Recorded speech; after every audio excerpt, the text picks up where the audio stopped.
할렐루야, 용사들 반갑습니다. 오늘은 UCT 교리문답 9번 문항을 함께 살펴보도록 하겠습니다. 먼저 질문을 살펴볼게요. 9번 문항입니다. 하나님은 첫째 계명, 둘째 계명, 셋째 계명에서 무엇을 명하십니까? 이에 대한 답변은요. 하나님은 첫째 계명에서 우리에게 하나님이 참되고 살아계신 유일한 하나님임을 알고 신뢰하라고 명하셨습니다. 둘째 계명에서는 모든 우상을 피하고 하나님을 그릇되게 경배하지 말라고 명하셨습니다. 셋째 계명에서는 하나님의 이름을 경외하고 높이며 그분의 말씀과 사역도 높이라고 명하셨습니다. 이와 관련된 구절은요. 신명기 6장 13절부터 14절 말씀입니다. 내 하나님 여호와를 경외하며 그를 섬기며 그의 이름으로 맹세할 것이니라. 너희는 다른 신들 곧 내 사면에 있는 백성의 신들을 따르지 말라. 아멘. 지난 시간에 나누었던 8번 문항의 내용을 복습해 보도록 하겠습니다. 우리는 하나님의 율법은 십계명으로 요약된다고 살펴보았죠. 십계명은 하나님의 선물이고요. 이 계명에 순종할 때 우리는 하나님의 성품과 은혜를 경험합니다. 십계명은 하나님의 백성들이 걸어야 할 길로 우리를 인도하고 있죠. 자, 그렇다면 십계명의 각 내용은 어떤 의미를 지니고 있을까요? 오늘은 9번 문항을 통하여서 1계명부터 3계명의 내용을 살펴보고자 합니다. 먼저 1계명은 우리에게 무엇을 가르쳐 줄까요? 바로 참된 예배의 대상이 누구인가를 우리에게 가르쳐 줍니다. 1계명이 우리에게 가르치는 바 하나님의 백성의 의무는 유일하신 하나님을 알고 의지하는 것입니다. 이것은 인간의 가장 중요한 목적이 하나님을 예배하는 것, 조금 다르게 표현하면 하나님을 사랑하는 것임을 알게 합니다.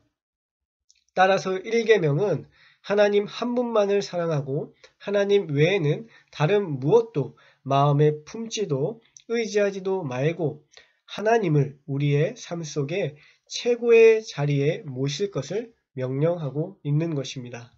우리가 또한 기억해야 할 사실은 바로 하나님을 예배하는 것, 하나님을 사랑하는 이 상태가 인간에게 있어서 가장 좋은 상태, 가장 복된 상태라는 것이죠.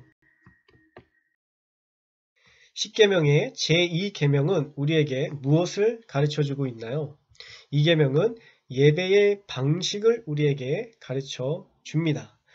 이 계명이 가르치는 바는 우상 숭배를 피하고 하나님을 그릇되게 예배하지 말라고 명령하고 있죠. 예배라고 하는 것은 내 멋대로 드리는 것이 아닙니다. 방식이 있죠. 우리의 예배의 유일한 대상이신 하나님을 예배하는 방식은 하나님이 정하시고 요구하시는 예배의 방식이어야 합니다. 내 마음대로 내 생각대로 예배하는 것, 이것이 바로 우상 숭배인 것이죠.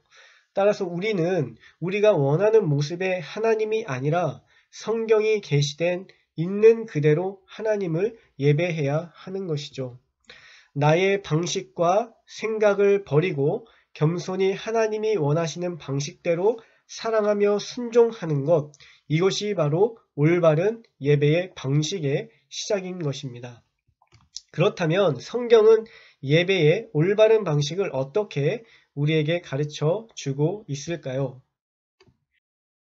세 개의 성경 구절을 간략하게 살펴보고자 합니다. 먼저 요한복음 4장 24절 말씀에 하나님은 영이시니 예배하는 자가 영과 진리로 예배할지니라 말씀하죠. 그리고 하나님은 이렇게 예배하는 자들을 찾으신다고 우리에게 가르쳐 줍니다. 또한 로마서 12장 1절 말씀에 그러므로 형제들아 내가 하나님의 모든 자비하심으로 너희를 권하노니 너희 몸을 하나님이 기뻐하시는 거룩한 산 제물로 드리라. 이는 너희가 드릴 영적 예배니라 하시면서 우리의 삶이 곧 예배이다 라는 사실을 우리에게 가르쳐 줍니다.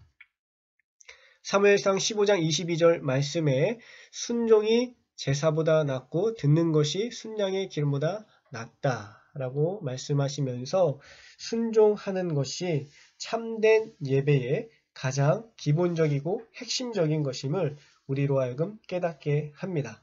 따라서 우리는 삶의 매 순간마다 말씀에 근거한 순종의 예배를 드려야 하는 것이죠.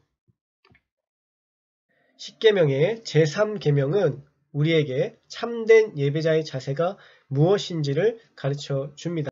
제3계명은 하나님의 이름을 경외하고 높이며 그분의 말씀과 사역도 높이라 우리에게 명합니다. 어떤 사람이 어떤 일을 임하는 자세를 보면 그 사람의 진심을 알 수 있죠. 마찬가지로 참된 예배자는 그에 걸맞는 자세가 있는 것입니다. 하나님의 이름, 그분의 말씀과 사역은 그분의 본질과 성품을 우리에게 드러냅니다. 우리 모든 부분에 있어서 하나님을 영화롭게 하며 그분의 영광을 드높여야 하는 것입니다.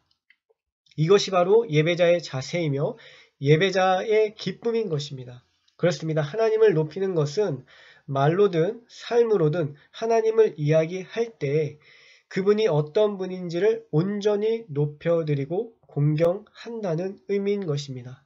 이렇게 참된 하나님을 예배하는 자들은 자신을 드러내는 것이 아니라 하나님의 이름과 그분의 말씀, 그분의 사역, 그분의 행동을 드러내고 높이는 것입니다.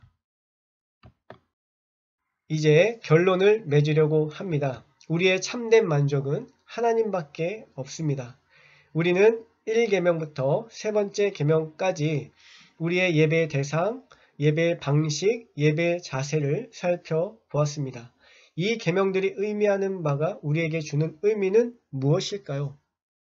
방금 말씀드렸다시피 우리의 진정한 만족은 하나님밖에 없다라는 사실입니다. 하나님은 우리를 하나님을 갈망하는 존재로 우리를 지으셨습니다. 우리는 그분 밖에서 결코 참된 평안을 누릴 수 없습니다. 그러나 우상이 아닌 성경이 계시하신 참되신 하나님이 우리의 마음 가운데 계시다면 우리는 참 평안에 머물 수 있는 것이죠. 이런 의미에서 어거스틴은 이런 말을 남깁니다. 주님 자신을 위해 우리를 만드셨습니다. 그러므로 우리 마음은 주님 안에서 쉬기 전까지는 결코 쉴 수가 없습니다. 이렇게 오늘 구문은 우리를 참된 하나님을 알고 그분을 올바르게 예배하는 자리로 그리고 그분을 올바르게 예배하는 그 예배자의 자세로 우리를 안내하고 있는 것입니다. 오늘은 여기까지 하고요. 다음 시간에 UCT 교리문답 10번 문항으로 다시 찾아뵙도록 하겠습니다. 용사들 감사합니다. 한 주간도 승리하시기를 바랍니다.